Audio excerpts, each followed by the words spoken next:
Baka raw ako habulin ng mga honeybee. Dito pa nagbahay guys. So, naku, laki nito.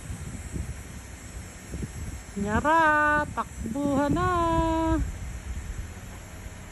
Naalala ko sa probinsya, sinusundot namin yan, oh. Makakuli ka ng ibon, yung vlog mo.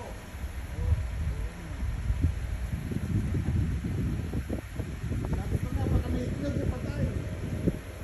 Tignan mo, hinahabol ako ng ibon dahil pinamagalit yung tulad. Oo, ganun nga. Kakabulin raw ako ng ibon kasi tinanggal ko yung pugad. May pugad kasi guys dito kanina, oh, tinanggal ko. Kasi, alam mo na kung anong binibigay, ah. Ito, mga ipot. Oh, yan, lilinisin yan. Sino maglilinis? Ako. So, ito na lang.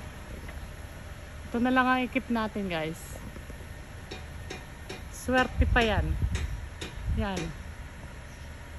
Bahay ng pukyutan.